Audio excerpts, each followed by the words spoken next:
Hi geniuses, welcome to the channel Science Wizard Pooja Ranjan. This channel is all about the science subject of classes 6, 7th, 8th, 9th and 10th physics and chemistry. If you are new to my channel, you can subscribe to the channel for more science videos, and if you like the explanation then please press the like button and you can share this video with your friends, family and the classmates.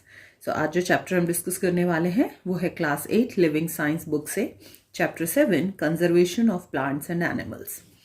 So conserve करना मतलब किसी चीज़ को बचा के रखना. ठीक है. So plants और एनिमल्स को कंजर्व करने की क्या ज़रूरत है, बचाने की क्या ज़रूरत है, इसके बारे में हम इस चैप्टर में पढ़ेंगे. सो ऑब्वियसली अगर हम किसी चीज़ को बचाने की बात कर रहे हैं तो इसका मतलब कि वो हमारे लिए बहुत ज़रूरी है, हमें ज़िंदा रहने के लिए ज़रूरी है. सो जितने भी लिविंग थिंग्स होते हैं, लिविंग थिंग्स मतलब कि जो ग्रो हो सकते हैं, जो रिप्रोड्यूस कर सकते हैं, जो ब्रीथ करते हैं. ठीक है. सो जितने भी लिविंग थिंग्स हैं वो आइसोलेशन में नहीं रह सकते, अकेले में नहीं रह सकते. हर लिविंग थिंग को कुछ चीज़ों की ज़रूरत होती है जिसके ऊपर वो डिपेंडेंट रहते हैं जिंदा रहने के लिए. तो जितने भी ऑर्गेनिजम्स होते हैं, भले वो प्लांट हो या एनिमल हो, सबको खाना चाहिए और इसके अलावा दूसरे मटेरियल चाहिए होते हैं सराउंडिंग से, जैसे हवा है, पानी है. ठीक है. हमें जिंदा रहने के लिए हवा और पानी और खाने के बिना हम जिंदा नहीं रह सकते. सो एयर जो है, वाटर है, सॉइल है. सॉइल क्यों ज़रूरी है? क्योंकि हम इस पे अपने क्रॉप्स ग्रो करते हैं और वही क्रॉप्स हम खाते हैं एज अ फूड जिंदा रहने के लिए. ये हमारे असेंशियल पार्ट हैं सराउंडिंग के और इनके बिना जिंदा रहना मुश्किल है. सो जो लाइफ होता है किसी भी ऑर्गेनिज्म का वो अफेक्ट होता है उसके सराउंडिंग से. अब सराउंडिंग में आपके दो चीज़ें हो सकती हैं, एक लिविंग थिंग्स हो सकते हैं और नॉन लिविंग थिंग्स हो सकते हैं. सो अगर लिविंग थिंग्स की बात करें तो लिविंग थिंग्स मतलब कि जो ग्रो कर सकते हैं, जो रिप्रोड्यूस कर सकते हैं, मतलब कि जितने भी प्लांट्स हैं, जितने भी एनिमल्स हैं और जितने भी माइक्रो ऑर्गेनिजम्स हैं वो सब के सब आते हैं in the living thing category. और जितने भी नॉन लिविंग थिंग्स मतलब जिनमें कोई जान नहीं होती है, लाइक एयर है, वाटर है, सॉइल है, ये जो होते हैं ये फॉल करते हैं under the category of the non living thing. So अगर किसी को जिंदा रहना है, ठीक है, तो जिंदा रहने के लिए लाइफ पॉसिबल हो इस अर्थ पे, उसके लिए हमें लिविंग कंपोनेंट्स और नॉन लिविंग कंपोनेंट्स दोनों की ज़रूरत है. सो हम ये कह सकते हैं कि जो इकोसिस्टम होता है वो लिविंग और नॉन लिविंग कंपोनेंट दोनों से बनता है. लिविंग कंपोनेंट्स जो होते हैं वो जितने भी प्लांट्स और एनिमल्स हैं और माइक्रो ऑर्गेनिजम्स हैं उस एरिया के, और जो नॉन लिविंग कंपोनेंट्स होते हैं वो होते हैं climate, soil, river, deltas. Okay, like air, water, ये सब चीज़ें नॉन लिविंग कंपोनेंट्स में फॉल करती हैं.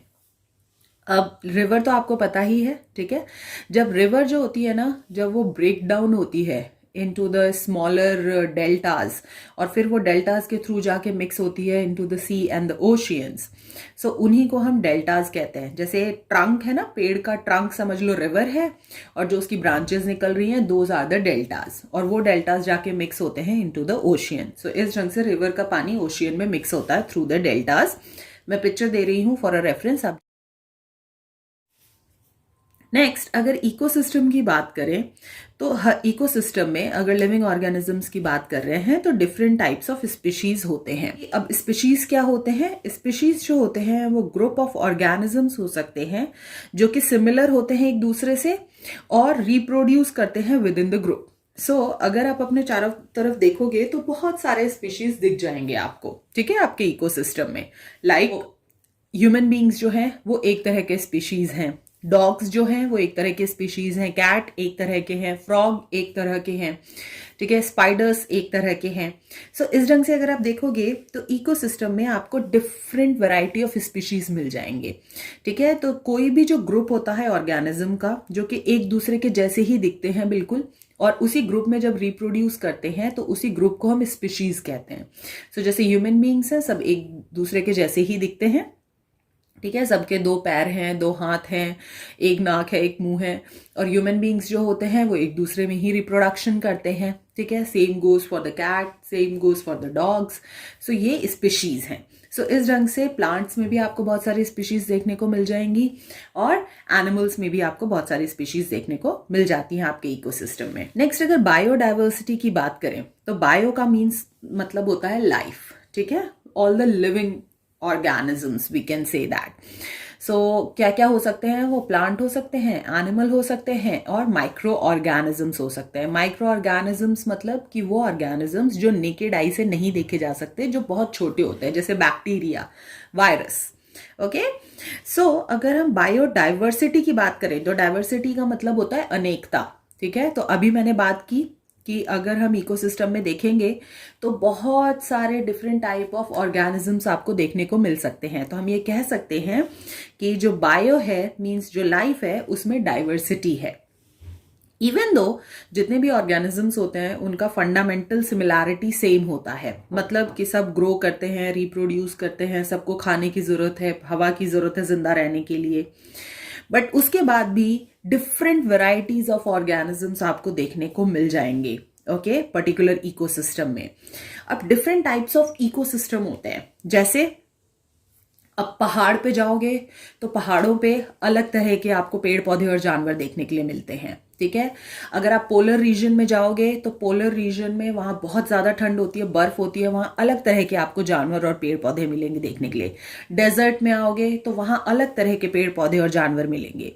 सो हम ये कह सकते हैं कि डिफरेंट जो इकोसिस्टम होता है उसमें डिपेंडिंग अपॉन वहाँ का क्लाइमेट कैसा है, ठीक है, और वहाँ का टेम्परेचर क्या रहता है, उसके बेसिस पर वहाँ पे किस ढंग के पेड़ और पौधे और जानवर होते हैं वो डिफर करता है। सो इसीलिए जो 10 of thousands of different species can be found in the rain forest ecosystem. अब जो रेन फॉरेस्ट इकोसिस्टम होता है, रेन फॉरेस्ट नाम से ही समझ में आ रहा है ना, मतलब कि जंगल है और बहुत बारिश होती है। ठीक है, तो फिर जब बारिश होगी तो जंगल बहुत ज्यादा होगा ही, बहुत ज्यादा पेड़ पौधे उगेंगे। तो रेन फॉरेस्ट वो इकोसिस्टम होता है जहाँ पे कि बहुत बड़े बड़े पेड़ होते हैं, सारे हरे पेड़ होते हैं क्योंकि वहां बहुत अच्छी बारिश होती है। ठीक है, और वहाँ का जो टेम्परेचर होता है वो भी बहुत ज़्यादा ना गर्म रहता है ना बहुत ज़्यादा ठंडा रहता है, मॉडरेट टेम्परेचर रहता है। ठीक है, और सही टेम्परेचर रहता है। बारिश बहुत ज़्यादा होती है जिसके कारण बहुत ज़्यादा पेड़ होते हैं, बहुत ज़्यादा पेड़ होने के कारण वहाँ पे बहुत डिफरेंट वैरायटी ऑफ ऑर्गेनिजम्स जो हैं वो जिंदा रह सकते हैं, और इसीलिए वहां पे डिफरेंट वेराइटी ऑफ स्पीशीज आपको मिल जाएंगी in the rain forest ecosystem, जैसे jaguar, monkeys, insects, tiger, sloths, frogs, different type of species मिल जाएंगी वहां पे, वेराइटी ऑफ स्पीशीज। इवन जब आप डेजर्ट वाले इकोसिस्टम में जाओगे, ठीक है, जहां पे सिर्फ रेगिस्तान है, सो वहां पे आपको बहुत ज्यादा वैरायटी ऑफ स्पीशीज तो नहीं मिलेंगी, बट वहां पे भी आपको कुछ स्पीशीज मिल जाएंगी, कुछ प्लांट्स और एनिमल्स की स्पीशीज।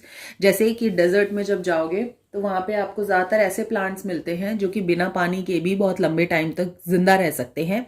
ठीक है, और प्लस वो अपना जो स्टेम होता है, उनका फ्लैशी स्टेम होता है, उसमें वो पानी स्टोर करके रख सकते हैं लंबे टाइम तक। अगर पानी ना भी मिला तो उससे काम चला लेते हैं। The same goes for the camel, आपको कैमल जैसे जानवर मिल जाएंगे डेजर्ट में। ठीक है, और वहां पे variety of thousands of micro organisms जो हैं उनकी वेराइटी आपको डेजर्ट एरिया में मिल जाएगी। नाउ ये जो वेराइटी ऑफ ऑर्गेनिजम्स होते हैं किसी भी रीजन में, इसी को हम रेफर करते हैं to as a biodiversity. Okay, variety of organisms मतलब कि प्लांट्स भी, एनिमल्स भी और माइक्रो ऑर्गेनिजम्स भी। ओके, सो ऑर्गेनिजम्स मतलब any living thing which can be plant, animal or microorganisms. So different ecosystem में आपको different variety of organisms मिल जाएंगे, और यही जो different variety of organisms होते हैं एक particular region के, particular ecosystem के, उसी को हम biodiversity कहते हैं। अब डिफरेंट टाइप ऑफ प्लांट्स जो उस एरिया में या फिर उस रीजन में या फिर उस इकोसिस्टम में मिलते हैं उनको हम फ्लोरा कहते हैं, और जो एनिमल होते हैं वो फॉर्म करते हैं fauna of the region. Okay, so like कि अगर हम किसी भी इकोसिस्टम की बात करते हैं तो वहां के प्लांट्स जो होते हैं they are called the flora and the animals are called the fauna. ठीक है, और यही दोनों मिलके बनाते हैं biodiversity of that particular area. अगर इंडिया की बात करें तो इंडिया जो है वो सबसे ज्यादा बायोडाइवर्स कंट्री है पूरे वर्ल्ड का, क्योंकि यहाँ पे डिफरेंट टाइप्स ऑफ इकोसिस्टम आपको देखने को मिलते हैं। ठीक है, जैसे इंडिया है उसमें जो इकोसिस्टम है वो वेरी करता है from the tropical rain forest. ठीक है, सो ट्रॉपिकल रीजन जो होता है वो नियर द इक्वेटर होता है, वहां पे जो टेम्परेचर होता है वार्म टेम्परेचर होता है, वहां पे डायरेक्ट सन रेज पड़ती हैं, और वो एरिया जो होता है due to the high heat वहाँ पे जो रेनफॉल है वो बहुत ज़्यादा होता है और इसीलिए बहुत सारे ऑर्गेनिजम्स जो हैं वहाँ पर जिंदा रह सकते हैं into the tropical rain forest. इसके अलावा एल्पाइन वेजिटेशन, अब ट्रॉपिकल रेन फॉरेस्ट से अगर आप और नॉर्थ की तरफ जाओगे तो वहाँ पर आपको बहुत सारे पहाड़ी एरिया मिल जाएंगे, ठीक है। तो पहाड़ों पे जो जानवर होते हैं, जो पेड़ पौधे होते हैं वो आपको अलग मिलेंगे। फिर जब टेम्परेट फॉरेस्ट में आओगे तो टेम्परेट जो होता है वो पोलर के ठीक नीचे आता है और जो टेम्परेट होता है उसमें डिफरेंट सीजन अकर करते हैं। टेम्परेट रीजन जो होता है अर्थ का उसमें डिफरेंट सीजन अकर करते हैं, क्योंकि ट्रॉपिकल वाला जो होता है ना वो नियर द इक्वेटर होता है, तो वहां पे तो डायरेक्ट सनलाइट पड़ती है तो वो गर्म ही रहता है। पोलर रीजन में जाओगे जो कि नॉर्थ और साउथ पोल है अर्थ का, वहां पर स्लांटिंग सनरेज पड़ती हैं तो वो हमेशा ठंडा ही रहता है। जो टेम्परेट रीजन होता है, क्योंकि जो अर्थ है वो रिवॉल्व करता रहता है around the sun, so different areas जो होते हैं वो different amount of sunlight receive करते हैं depending upon the position of the earth around the sun, और इसीलिए यहाँ पे जो वेदर है वो चेंज होता रहता है and which causes the change in the season. Okay, so temperate forest, coast line, wetland, ठीक है। तो अगर इंडिया में साउथ साइड में जाओगे तो वहां पे बहुत सारे कोस्ट लाइन मिल जाएंगे। कोस्ट लाइन मतलब जो समुद्री एरिया होता है। सो ये जो रिच बायोडाइवर्सिटी है of both the flora and the fauna exist करती है इन इकोसिस्टम्स में। ओके, अब पहाड़ों पे जाओगे तो अलग वहां पे आपको बायोडाइवर्सिटी मिलेगी, जब रेन फॉरेस्ट में जाओगे तो वहां पे अलग बायोडाइवर्सिटी मिलेगी, मींस अलग फ्लोरा और फौना मिलेंगे, और कोस्टल वेटलैंड में जाओगे तो अलग तरह का फ्लोरा और फौना मिलेगा वहां पे आपको। What is the importance of this biodiversity? So ecosystem में जो लिविंग ऑर्गेनिजम्स होते हैं वो एक दूसरे पे डिपेंडेंट होते हैं फॉर द सर्वाइवल। अभी आपने देखा बिना प्लांट्स के आप जिंदा नहीं रह सकते और आपके बिना प्लांट्स जिंदा नहीं रह सकते। तो बिना प्लांट्स के आप जिंदा नहीं रह सकते ये तो आपको पता है, क्योंकि खाना कहाँ से मिलेगा, ऑक्सीजन कहाँ से मिलेगी, ठीक है। जो प्लांट्स होते हैं वो एनिमल्स पे किस ढंग से डिपेंडेंट होते हैं, सबको पता है कि जितने भी ऑर्गेनिजम्स हैं, ठीक है, वो सब एक दूसरे से लिंक्ड होते हैं। लाइक हमने पढ़ा है ना, हर्बीवोरस, कार्निवोरस, ओमनीवोरस, और ये फूड चेन में एक दूसरे से कनेक्टेड होते हैं, और इसमें से एक भी अगर डिसबैलेंस होता है तो पूरा फूड चेन गड़बड़ हो सकता है। सो इन द सेम वे जो एनिमल्स होते हैं वो प्लांट पे डिपेंड करते हैं फूड और शेल्टर के लिए, और जो प्लांट्स होते हैं वो एनिमल पे डिपेंड करते हैं फॉर द पॉलिनेशन। ओके, सो आपने पढ़ा है 7th क्लास में कि जो प्लांट्स होते हैं, ठीक है, उनमें जो रिप्रोडक्शन प्रोसेस होता है उसके लिए पॉलिनेशन की जरूरत होती है। ये जो पॉलेंस होते हैं जो कि एंथर में मिलते हैं इनटू द प्लांट्स, ठीक है, जब वो फीमेल रिप्रोडक्टिव ऑर्गन में ट्रांसफर होते हैं और फिर जब वो ओवरी से मीट करते हैं तो वहाँ पॉलिनेशन होता है और सीड फॉर्मेशन होता है और फ्रूट फॉर्मेशन होता है। तो पॉलिनेशन रिप्रोडक्शन प्रोसेस के लिए ज़रूरी है, और सीड डिस्पर्सल भी ज़रूरी है, ठीक है, ताकि एक जगह से दूसरी जगह जो प्लांट्स के सीड है वो डिस्पर्स हो सकें, ताकि डिफरेंट जगहों पर प्लांट्स जो हैं वो ग्रो हो सकें। सो जनरली जो प्लांट्स के सीड्स होते हैं वो क्या करते हैं, कितनी बार जो एनिमल खाते हैं, ठीक है, तो बहुत बार सीड डाइजेस्ट नहीं होता है, तो कहीं पर भी जब वो एक्सक्रीट करते हैं अपना वेस्ट तो वहां पर जो सीड है वो उनके एक्सक्रीटा में बाहर निकल जाता है, और फिर वो जब सॉइल में जाके अंदर डिपॉजिट होता है तो वहां पर जाके वो नए प्लांट में ग्रो हो जाता है। कितनी बार जो सीड्स जो एनिमल्स होते हैं उनके बॉडी से स्टिक हो जाते हैं और फिर वो जब डिफरेंट प्लेसेस पे जाते हैं तो वो वहाँ गिर जाते हैं और नए प्लांट्स ग्रो होते हैं। सो इस ढंग से प्लांट्स को भी एनिमल्स की ज़रूरत है, ठीक है, for the seed dispersal, for the pollination, जिससे कि जो सीड फॉर्मेशन है वो अकर हो सके और नए प्लांट्स ग्रो हो सके। In the same way micro organisms की बात करें, fungi and the bacteria, they are also very important in our ecosystem, क्योंकि वही होते हैं जो डिकम्पोज करते हैं डेड ऑर्गेनिजम्स को। ओके, सो कोई भी चीज़ जब डेड हो जाती है, भले वो प्लांट हो या एनिमल हो, सो उसको क्या करते हैं, वो डिकम्पोज कर देते हैं और जो भी न्यूट्रिएंट होता है वो वापस सॉइल में मिक्स कर देते हैं, और फिर जो सॉइल है वो न्यूट्रिएंट रिच हो जाती है और प्लांट फिर उसको एब्जॉर्ब कर लेते हैं टू ग्रो। न्यूट्रिएंट्स का लेवल है वो मेंटेन रहता है। सबसे पहले सॉइल से प्लांट में जाता है, प्लांट्स एनिमल्स खाते हैं, फिर एनिमल्स जब डिके होते हैं by the fungi and bacteria वापस से वो सॉइल में मिल जाता है, और इस ढंग से जो लेवल ऑफ न्यूट्रिएंट है वो मेंटेन रहता है। सो इस ढंग से जो इकोसिस्टम है वो बहुत ही वेल बैलेंस तरीके से काम करती है और हर ऑर्गेनिज्म का अपना इम्पॉर्टेंट रोल है टू मेंटेन दिस इकोसिस्टम। अब इसमें से किसी भी ऑर्गेनिज्म का जो लॉस है वो बेसिकली प्रॉब्लम क्रिएट कर सकता है, डिसबैलेंस क्रिएट कर सकता है हमारे इकोसिस्टम में और उसे हार्म कर सकता है। सो इसीलिए बायोडाइवर्सिटी जो है वो बहुत ज़्यादा इंपॉर्टेंट है इकोसिस्टम के लिए। डिफरेंट टाइप ऑफ ऑर्गेनिजम्स जो हैं उनका डिफरेंट रोल है हमारे इकोसिस्टम में, और due to the biodiversity wide range of material और फूड जो है वो सर्वाइवल के लिए हमारे लिए उपलब्ध हो पाता है। ठीक है, और इसी बायोडाइवर्सिटी के कारण ही ये जो कुछ स्पीशीज हैं जो कि एक्सटिंक्ट हो चुके हैं, जो कि लुप्त हो चुके हैं, ठीक है, जैसे आपने डायनासोर्स के बारे में देखा है कि वो लुप्त हो चुके हैं। जो टाइगर्स हैं उनको कंजर्व किया जा रहा है क्योंकि वो भी एंडेंजर्ड स्पीशीज में एंटर हो गए थे। ओके, नाउ उनको कंजर्व करा जा रहा है, उनकी हंटिंग पे रोक लगा दी गई है और उनका रिप्रोडक्शन प्रोसेस करवाया जा रहा है ताकि ज़्यादा टाइगर्स इस इकोसिस्टम में रहें और वो मेंटेन बैलेंस जो है वो मेंटेन रहे। ओके, सो जितनी ज़्यादा बायोडाइवर्सिटी होगी उतना इजी होगा किसी भी ऑर्गेनिज्म को कंजर्व करके रखना। इस इकोसिस्टम में एक्सटिंक्ट नहीं होंगे स्पीशीज, ठीक है, और ज़्यादा बायोडाइवर्सिटी से क्या होगा, डिफरेंट टाइप ऑफ ऑर्गेनिजम्स जो हैं वो डिफरेंट इकोसिस्टम में इजीली अडेप्ट कर सकते हैं। सो जो फ्लोरा और फौना होता है किसी भी कंट्री का वो बहुत ही इंपॉर्टेंट रिन्यूएबल नेचुरल रिसोर्स है, ठीक है, क्योंकि जो प्लांट्स हैं, ठीक है, यही प्लांट्स और एनिमल्स जो होते हैं जब ये डेड होते हैं और डिकम्पोज होते हैं deep inside the earth crust, so ये कन्वर्ट होते हैं into the coal and petroleum जिसको कि एज अ फ्यूल यूज किया जाता है। ठीक है, सो अगर देखा जाए तो जो भी रिसोर्स है, जो भी रिसोर्स मतलब कि जो कि आप नेचर से यूज कर रहे हैं जिंदा रहने के लिए, वो सब कुछ आपको नेचर से ही मिल रहा है। और वो कौन बना रहा है? The flora and fauna of that place, only the living things, okay, and the non living things together. So that's why they are very important natural resources, okay, जो कि बहुत जरूरी है हमें जिंदा रहने के लिए। Next, if we talk about the biodiversity in the forest, so जंगलों में भी बहुत ज़्यादा बायोडाइवर्सिटी है, क्योंकि जंगलों में जाओगे ना तो डिफरेंट टाइप्स ऑफ प्लांट्स आपको वहाँ पे, डिफरेंट टाइप ऑफ ट्रीज आपको देखने के लिए मिल जाएंगे वहाँ पे।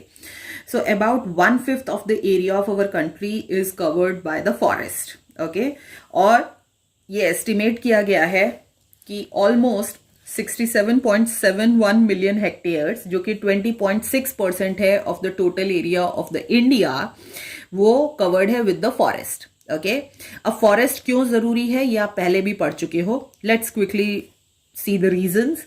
The first thing is that कि जो पेड़ होते हैं उनको आप यूज करते हो फॉर द कंस्ट्रक्शन, ठीक है, कंस्ट्रक्शंस में यूज किया जाता है, फर्नीचर्स में आप यूज करते हो, लकड़ी जो होती है उसको एज अ फ्यूल यूज करते हो, जो वुड पल्प होता है उससे आप पेपर बनाते हो, जो लेटेक्स होता है वो यूज होता है for the manufacturing of rubber, turpentine oil जो होता है वो यूज होता है for the soaps and cosmetics, resins जो होता है वो एज ए एडहेसिव यूज होता है, the same goes for the gum. जो लाख होता है वो आपने देखा है ना, जो लाख की चूड़ियां होती हैं, बैंगल्स, ठीक है, वो थोड़ा स्टिकी सा सब्सटेंस होता है जो दो चीजों को चिपकाने के काम आता है। परफ्यूम बनाए जाते हैं, मेडिसिनल प्लांट्स, तो कितना ज्यादा जरूरी है प्लांट्स हमारे लिए।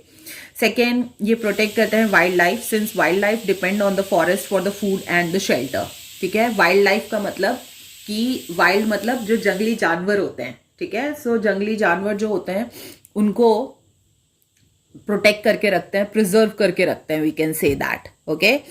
सो उनको बचाने का काम कौन करते हैं? जंगल, क्योंकि जंगल में ही वो सारे जानवर रहते हैं। जितने ज्यादा जंगल काटोगे उतने जो वाइल्ड लाइफ है वो डिस्टर्ब होगी और फिर हमारे इकोसिस्टम में डिसबैलेंस क्रिएट हो जाएगा, क्योंकि वाइल्ड लाइफ को फूड और शेल्टर के लिए फॉरेस्ट की जरूरत है।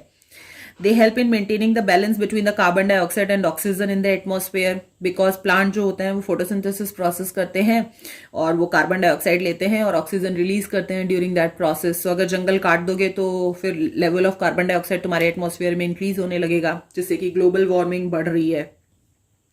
ये रेगुलेट करते हैं टेम्परेचर ऑफ द अर्थ। सो अभी जैसा मैंने आपको बताया कि जनरली जहाँ पे ज्यादा प्लांट्स होते हैं वहाँ पे ट्रांसपिरेशन प्रोसेस ज़्यादा होता है, मतलब कि जो प्लांट्स जितने ज़्यादा होंगे तो जो वाटर वेपर है, जो लीव्स होते हैं प्लांट्स के, ठीक है, वो एक्सेस वाटर जो होता है उसको बाहर निकाल देते हैं और वो वाटर कन्वर्ट होता है इनटू द वाटर वेपर और इस ढंग से मेंटेन करता है level of water through the water cycle, ठीक है। और जिसके कारण कि जो एरिया होता है पेड़ों के आसपास का वो ठंडा रहता है।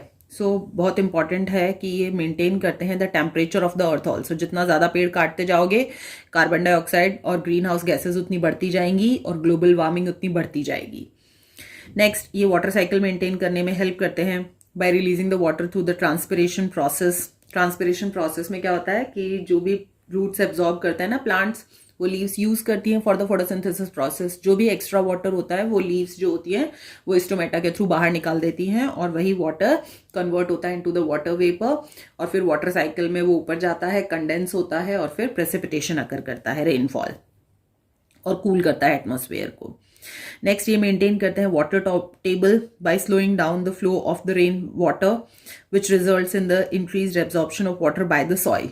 ओके, सो अब जो वाटर टेबल मतलब कि जो अंडरग्राउंड वाटर होता है, ठीक है। सो जितने ज़्यादा पेड़ होंगे, ठीक है, तो मतलब मिट्टी वाला एरिया उतना ज़्यादा होगा जिससे कि बहुत आसान होगा पानी के लिए धरती के अंदर जाना। ज़्यादा जंगल वाला एरिया रहेगा, पेड़ पौधे मिट्टी वाला एरिया रहेगा, तो उतना जो पानी जो भी बारिश का गिरेगा, ठीक है, उसके लिए जगह होगी धरती के अंदर जाने की। और धरती के जितना अंदर जाएगा तो लेवल ऑफ वाटर जो है, ग्राउंड वाटर लेवल, वो भी मेंटेन रहेगा, जिससे कि जो इंक्रीज कर देगा वो absorption of water by the soil, ठीक है। और जितना सॉइल एब्जॉर्ब करेगा उतना पानी नीचे जाएगा और आपका वाटर लेवल मेंटेन रहेगा, ना कि सारा का सारा पानी बह के जो है वो सीवेज में मिक्स हो जाए। और जितना ज़्यादा पेड़ पौधे होंगे, ठीक है, वो उतना ज़्यादा मिट्टी को पकड़ के रखेंगे, जिसके कारण कि सॉइल इरोजन कम होगा, फ्लड कम आएगा। ये सॉइल इरोजन भी प्रिवेंट करते हैं क्योंकि जो रूट होते हैं ट्रीज के वो बाइंड करके रखते हैं सॉइल को, और जितना कम होगा सॉइल इरोजन उतनी ज़्यादा फर्टाइल मिट्टी होगी हमारी। इस वीडियो में बस यहीं तक। नेक्स्ट वीडियो में बाकी के रेस्ट ऑफ द टॉपिक्स हम डिस्कस करेंगे from the chapter. Till then take care, bye.